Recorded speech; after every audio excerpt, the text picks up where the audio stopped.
هي الحلقات تحفظني بآيات من القرآن، هي الحلقات تملأني بحب المصطفى العدنان، هي الحلقات تحفظني بآيات من القرآن، هي الحلقات تملأني بحب المصطفى العدنان، وأخلص نيتي دوما لرب واحد ديان بروح ملؤها طهر. Sure Meryem tefsiri 71. ayetten başlayıp okuyayımız inşallah. Bismillah, elhamdülillah ve salatu ve selam ala Resulillah ve ala alihi ve sahbihi ecma'in. Esselamu aleyküm ve rahmetullahi ve berekatuhu. Tüvendi dehtanlığa İbn Kathir rahimahullah'ın Kur'an-ı Kerim tefsiri Uygurca tercümesi Meryem suresi 71. ayeteden başlayıp okuyayımız inşallah. Ba'de auzu billahi mineşşeytanirracim. Sizlerning içinglardan dövzakka bağmaydigan birer kişi mi kalmaydı. Bu Rabbinin özgermez hükmüdür. Andın en takvadarlarını cehennemden kutquzumuz. Zalimlarını cehennemde tizlenip olturgan halda koyumuz. Her bir insanın cehennemnin qışığı bir qitim keladiganligi, ondan taqvodarlarning onundan qutulup qoladiganligi. Sizlarning ishinglardan dovzaqqa bormaydigan biror kishi mi qolmaydi. Bu oyatning ma'nosi haqida İbn Jarir Abdullahning mundaq deganligini rivoyat qiladi. Cehennemning ustidagi ko'rik qilichning bisiga o'xshaydir.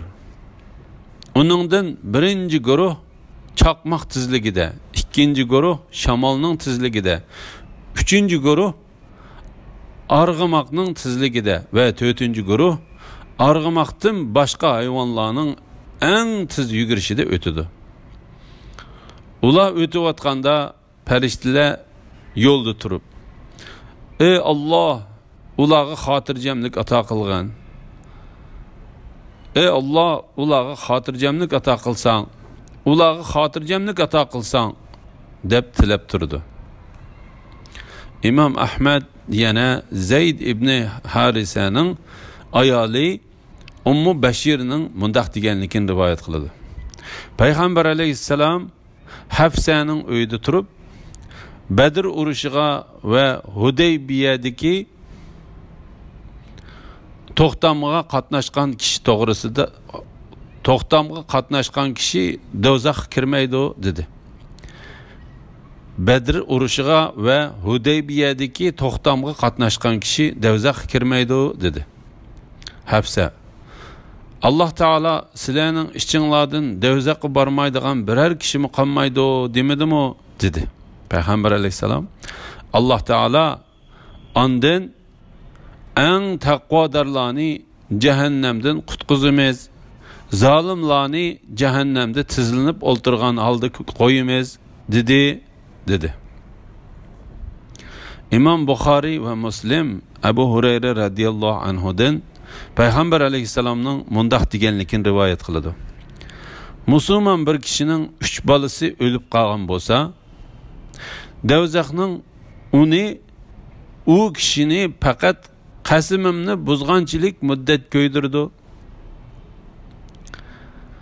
Musulmon bir kishining 3 balasi o'lib qolgan bo'lsa, do'zaxning u kishini faqat qasimini buzg'anchilik muddat ko'ydirdi. Sizlarning ishinglardan do'zaxga bormaydigan biror kishi mi qolmaydi. Bu oyatning ma'nosi haqida Abdurrahman ibn Zayd ibn Aslam mundaq dedi. Musulmonlarning do'zaxga borganligi uning ustiga qo'yilgan ko'vrikdan o'tganligidir. Mushriklarning do'zaxga borganligi uningga kirganligidir. Ondan eng taqvodorlarni cehennemden qutquzamiz. Kishilarning hammasi do'zaxning ustidan o'tgan vaqtida kafirlar va Alloh taolo osiylik qilgan kishilar uningga tushib ketadi. Allah Teala mümin, taqvodor kishilarni ularning qilgan amallariga qarab qutqizib oladi. Ularning ko'rikdan tez yoki osti o'tishi ularning dunyoda qilgan amaliga beqib bo'ladi. Ondan mu'minlarning ichidan cho'ng jinoyat qilib do'zaxga kirib qolgan kishilarga shafaat qilindi. Ularga farishtalar, payg'ambarlar va boshqa mu'minlarning hammasi Alloh taolaning izni bilan shafaat qiladi. Ondan o't faqat sajda qilgan o'rinning doirasidan boshqa a'zolarining hammasini ko'ydirib tashlagan nurg'unlagan kishilar do'zaxdan chiqariladi. Birinchi qitimda dilida dinarcha iymoni bor kishilar chiqariladi. Ondan uningdan azroqi, hatto do'zaxdan dilida zarradan necha hassa oz iymoni bor kishilarmi chiqadi. Alloh taolo oxirida yaxshilik qilmasimi hayotida bir qitim la ilaha illalloh degan kishini do'zaxdan chiqaradi. Do'zaxda mangulik turish putilib ketgan kishilar qoladi. Bu vaqtda payg'ambar alayhisalom rivoyat qilingan hadismi bor. La ilaha illalloh Muhammadar Rasululloh. Ularga bizning ro'shan oyatlarimiz tilovat qilingan chaqda kofirlar mu'minlarga ikki guruhdan qaysisining o'rni yaxshi, so'rini go'zal dedi. Ulardan burun bizning oyatlarimizni inkor qilgan nurg'un ummatlarni halok qildik. Bular mayli mol-mulk jihatdan bo'lsin, mayli tashqi ko'rinish jihatdan bo'lsin, ulardan ortiq edi. Kafirlarning dunyoliqining yaxshi bo'lganligidan faxrlanishi. Ularga bizning ro'shan oyatlarimiz tilovat qilingan chaqda kafirlar mu'minlarga ikki guruhdan qaysisining o'rni yaxshi, so'rini go'zal dedi.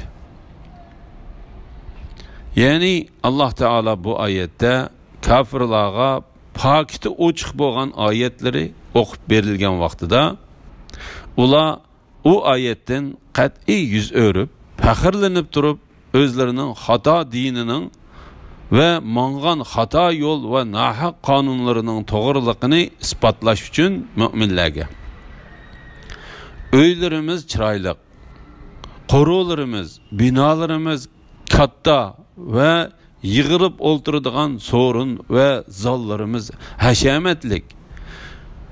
Biz mushundaq taraqqiyotning ustida turib, bizning tutgan yo'limiz qandoqmi xato bo'lsin deydiganligidan xabar berdi. Subhanalloh. Alloh taolo kafirlar o'zlarining taraqqiy qilganligi va musulmonlarning oqida qolganligi, islom diniga ergashgan kishilarning hamma tarafdan ojiz ekanligi bilan o'zlarining tutgan xato yo'llarining to'g'ri ekanligiga pok keltiradiganligi to'g'risida mundaq dedi. Kafirlar mu'minlarga agar Qur'on bilan islom dini yaxshi bo'ladigan bo'lsa edi, ular, ya'ni ojiz musulmonlar uningga bizdan burun ishonmagan bo'ladi dedi.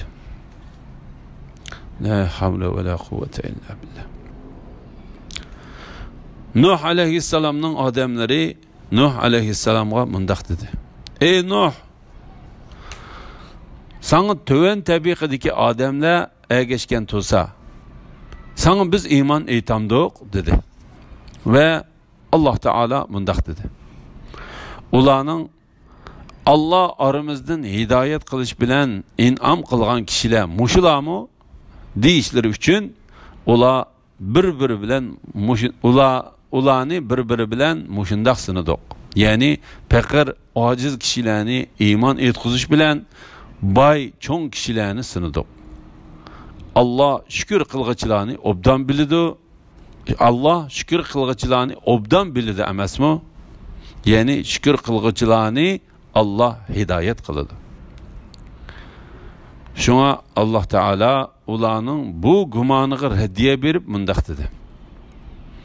ulardan burun bizning oyatlarimizni inkor qilgan nurg'un ummatlarni halok qildik. Bu oyatning ma'nosi Allah Taalaning Fir'avnning odamlarini halok qilganda va ularning ahvollarini Qur'onda hikoya qilgan vaqtida degan bu so'zining ma'nosiga o'xshaydi. Ular g'arq bo'lib, nurg'un bog'larni, buloqlarni, ziroatlarni, chiroyli joylarni qoldirdi. Ey Muhammad sallallohu alayhi vasallam, aytqinki, kimiki gumrohlikda bo'ladi ekan, marhamatlik Allah onunğa mühlet berdi. Ta ki ular azap yoki qiyomatdan iborat Allah Taalaga va'da qilgan narsalarni ko'rganda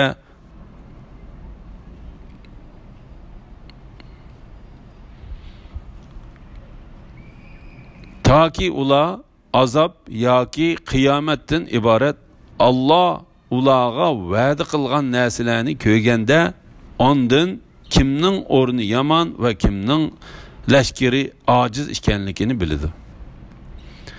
Azg'unliqdagi kishilarga muhlat berdiganligi va ulardan hisob ilindiganligi. Alloh taolo payg'ambar alayhisalomga mundaq dedi: "Ey Muhammad sallallohu alayhi vasallam, sen o'zlarining Robbiga shirik keltirgan, o'zlarini haqiqatning ustida va sizlarni xato yo'lning ustida deb da'vo qilgan mushriklarga mundaq degin: kimiki gumrohlikda bo'ladi ekan, marhamatlik Allah onunğa muhlat berdi. Taki ular azab yoki qiyomatdan iborat Allah ularga va'da qilgan narsani ko'rganda ondan kimning o'rni yomon va kimning lashkari ojiz ekanligini biladi. Bu o'zlarini to'g'ri yo'lda deb gumon qilgan mushriklarga Alloh taolaning la'natini tilashdir. Shuningdek, Alloh taolo payg'ambar alayhisalomning Yahudilarga Alloh taolaning la'natining tushishini talab qilganligini bayon qilib, mundaq dedi: "Ey Muhammad sallallohu alayhi vasallam, aytqinki, ey Yahudilar, agar sizlar boshqalarni emas, faqat o'zinglarnila Allohning do'stlari deb da'vo qiladigan bo'lsanglar, oxiratning rohatiga tezroq yetish uchun o'limni orzu qilib beqinglar. Agar bu da'voyinglarda rostchil bo'lsanglar." Ular undaq qilishdan bosh tortdi. Ondan Alloh taolo payg'ambar alayhisalomning xristianlar bilan la'nat aytishganligini o'zining bu oyatida bayon qildi. Sen Isa to'g'riliq haqiqiy ma'lumotga ega bo'lganingdan keyin kimlarki sen bilan munozirlashsa, sen ularga: "Kelinglar, o'g'illarimizni va o'g'illaringlarni, ayollarimizni va ayollaringlarni, o'zlarimizni va o'zlaringlarni yig'ib, Allohning la'nati yolg'onchilarga bo'lsin deb Allohga yolvorib duo qilayli" degin. Ya'ni bularmu bosh tortdi deganlikdir.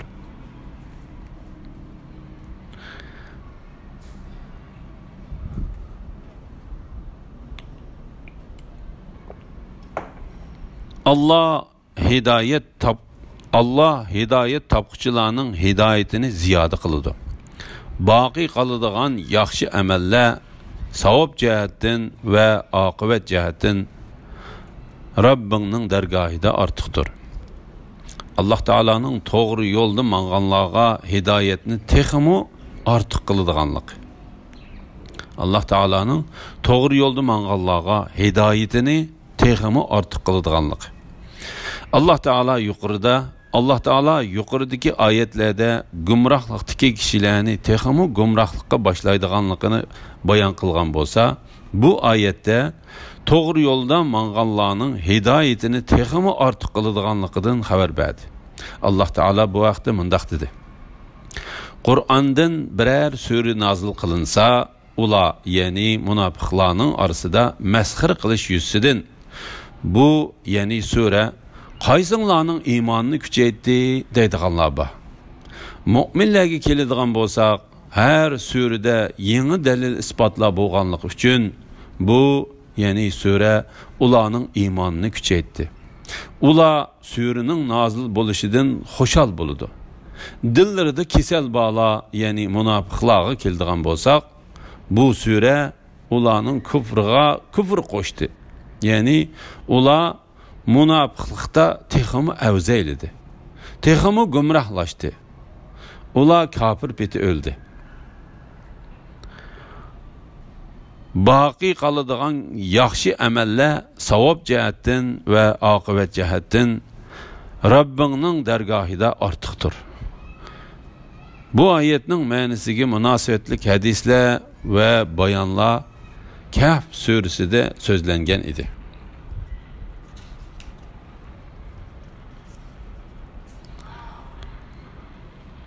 Bizning oyatlarimizni inkor qilgan va menga oxiratda albatta mol-mulk, avlod beriladi degan odamni ko'rdingmi?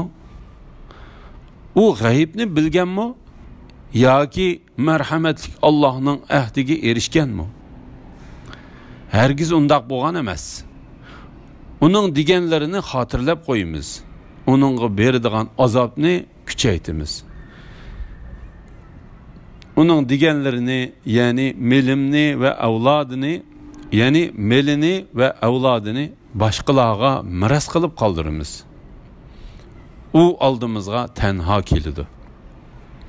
Oxiratda bizga mol-mulk va bola beriladi deb gumon qilgan kofirlarga berilgan raddiya. Imom Ahmad Xabbab ibn Iritning mundaq deganligini rivoyat qildi. Men tömöch idim. Mening As ibn Vail'dan elishim bor edi. Mening As ibn Vail'dan elishim bor edi. Men uning qishiga qarz suylab keldim. U menga Allohning nomi bilan qasamki, sen Muhammadni inkor qilmoqcha men sening elishingni qaytarib bermayman dedi. Shuning bilan men uningga, "Yo'q, Allohning nomi bilan qasam qilamanki, sen ölüp andın terilmegiçe men Muhammed'in tanmayman dedim. O, men hakikaten ölüp andın terilgen vaktimda mening mol mülküm ve balam boludu. Şu çağda mening qishimga kelgan andın elishingni berib o'tay dedi. Andın Allah Teala yuqori oyatlarni nazil qildi. La ilaha illalloh Muhammad Rasulullah. İmam Buxariyning rivoyatida mundaq deb bayon qilindi. Men Mekkada tömürchilik qiladigan kishi edim. Men As ibn Vailga bir qilich soqib berib, uningdan qilichning pulini og'il bordim. Vaqalikning qolgan yeri yuqorida bayon qilingandek. U g'aybni bilganmi? Bu yuqoridagi so'zni qilg'uvchini texmu ayblashdir. Hargiz undaq bo'lgan emas.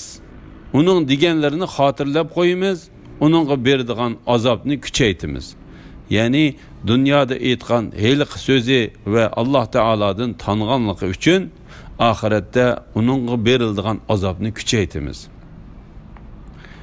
Uning deganlarini, ya'ni melini va avlodini başqalarga miras qilib qoldiramiz.